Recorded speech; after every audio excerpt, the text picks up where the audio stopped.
सूचना राहगीरों द्वारा मल्लीताल कोतवाली को दी गई और सूचना पर मौके पर पहुंची मल्लीताल पुलिस ने नाव की मदद से शव को झील से बाहर निकालकर शव का पंचनामा भरकर शव को पोस्टमार्टम के लिए भेज दिया है।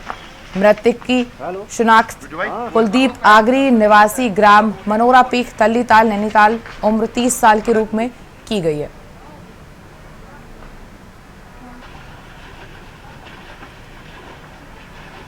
ये कुलदीप आगरी है, मनोरा पीख तल्लीताल का रहने वाला है। उम्र 36 वर्ष लगभग, जो कि दिनांक 7/11/21 को अपने घर से शाम 4 बजे निकला था। तब से इसके बारे में कोई जानकारी नहीं मिल पाई थी और दिनांक 8 तारीख को झील के किनारे इसका बैग और जूते बरामद हुए थे। तो इसी आधार पर सबसे अभियान में चलाया गया था। आज इसकी बॉडी प्राप्त हुई है और निकाल के इसका पंचायत लाने की कार्रवाई की जा रही है। उत्तराखंड हाईकोर्ट ने सोबन सिंह जीना विश्वविद्यालय के नवनियुक्त वाइस चांसलर एसएन भंडारी की नियुक्ति के खिलाफ दायर जनहित याचिका पर सुनवाई की और कोर्ट ने मामले को सुनने के बाद उनकी नियुक्ति को यूजीसी की नियमावली के विरुद्ध पाते हुए नियुक्ति को निरस्त कर दिया है। कोर्ट ने अपने आदेश में कहा है कि उन्होंने यूजीसी की नियमावली के अनुसार 10 साल को प्रोफेसरशिप नहीं की है। 10 साल की जो प्रोफेसरशिप थी वो नहीं की है। और आपको बता दें कि इसके अनुसार देहरादून निवासी रविंद्र जुगराना ने जनहित याचिका दायर की थी और ये कहा था कि राज्य सरकार ने सोबन सिंह जीना विश्वविद्यालय के नवनियुक्त वाइस चांसलर एनएस भंडारी की नियुक्ति यूजीसी के नियमावली को दरकिनार करके की गई है। माननीय उच्च न्यायालय में हमने जनहित याचिका दायर करी थी, जिसमें हमने माननीय सोबन सिंह जीना यूनिवर्सिटी विश्वविद्यालय के कुलपति के नियुक्ति को चैलेंज किया हुआ था।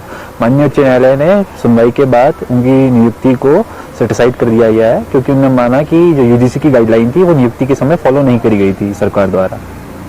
की 2018 की रेगुलेशन है, वो कहती है कि कुलपति की नियुक्ति के लिए किसी भी व्यक्ति को 10 साल न्यूनतम एक्सपीरियंस होना चाहिए प्रोफेसर के पद पर। परंतु जो वो थे कुलपति थे सोबन सिंह जीना यूनिवर्सिटी के, वो ये अर्हता पूर्ण नहीं करते थे और इसलिए उनकी नियुक्ति को माननीय उच्च न्यायालय ने सेटिसाइड किया। आस्था का महापर्व छठ का त्योहार डोईवाला में भी धूमधाम से मनाया गया। डोईवाला के केशवपुरी और राजीव नगर और शुगर मिल कॉलोनी आदि के निवासियों द्वारा बड़ी संख्या में छठ का महापर्व मनाया गया और मुख्य रूप से ये पर्व बिहार, झारखंड, उत्तर प्रदेश में मनाया जाता है, लेकिन देश भर में विभिन्न राज्यों में इस पर्व की धूम रहती है और इस व्रत को अत्यंत कठिन माना गया है, क्योंकि यह व्रत 36 घंटों तक निर्जला होकर रखना पड़ता है और छठ पर्व का मुख्य व्रत षष्ठी तिथि को रखा जाता है, लेकिन यह पर्व चतुर्थी से आरंभ होकर सप्तमी तिथि को सुबह सूर्योदय के समय अर्घ देने के बाद पूरा किया जाता है। मैया का पर्व का त्यौहार है, तो इसे सभी प्रदेश में जो है सभी बड़े धूमधाम से मनाते हैं और मैं सभी प्रदेशवासियों को इस छठ मैया पर्व की हार्दिक शुभकामनाएं देता हूं और सभी का छठ मैया के इस पर्व पे सभी के लिए जो है आशीर्वाद मांगता हूं कि जैसे कोविड काल चला है हमारे प्रदेश में, कि सभी स्वस्थ दीर्घायु स्वस्थ रहे। धन्यवाद। को प्रदेशवासियों को छठ पर्व का बहुत बहुत शुभकामनाएं देता हूं। दूसरा, मैं यहाँ पर सबके साथ छठ पर्व मनाने आया, देखा मैंने यहाँ पर ऐसी विचित्र स्थिति कि शासन प्रशासन की कोई व्यवस्था नहीं, शासन का ध्यान इस तरफ कुछ नहीं है। वोट मांगने के लिए सभी लोग यहाँ पर आते हैं, लेकिन आज ये स्थिति बेचारों ने खुद ही वैकल्पिक व्यवस्था इन लोगों ने अपने आप की है पुल की। तो मैं शासन से भी मैं वो करता हूँ, आग्रह करता हूँ कि ये कम से कम इस तरफ भी ध्यान दें।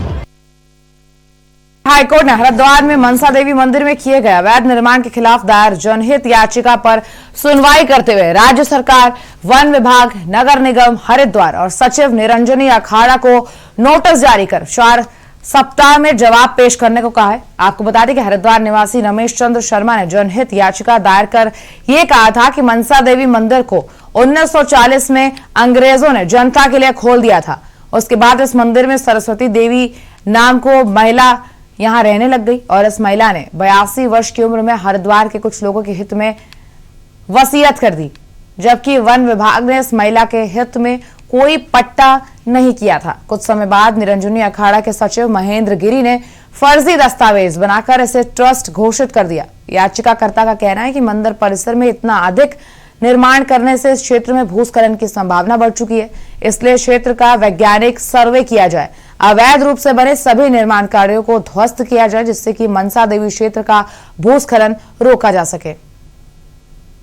मनसा देवी ट्रस्ट जो कि मेरे हिसाब से अवैध और फर्जी है, क्योंकि वो जमीन फॉरेस्ट ने मंदिर को दी थी और वहाँ एक सरस्वती देवी नाम की महिला सेवा करने लगी और वो कुछ ट्रस्टी बना गई, और यानी कि 0.04 हेक्टेयर ज़मीन जो फॉरेस्ट से मिली थी उससे ज़्यादा ज़मीन यानी कि 0.07 हेक्टेयर ज़मीन और कब्जा ली है।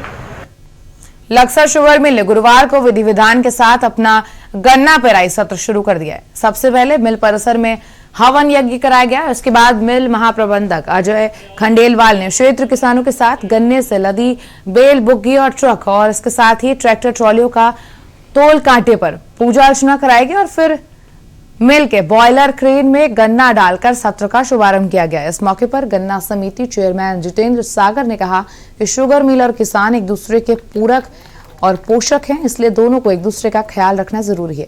उन्होंने ये भी कहा कि किसानों की तमाम समस्याओं के निदान के लिए वो 24 घंटे एक्टिव रहते हैं। उन्होंने ये भी दावा किया कि इस बार किसानों के गन्ना मूल्य भुगतान में पहले से भी बेहतर स्थिति बनवा कर रखेंगे। किसानों के लिए यार्ड में अच्छी व्यवस्था की गई है, इससे वो आराम से आए किसान, और नए शेड ही बनवाए गए हैं।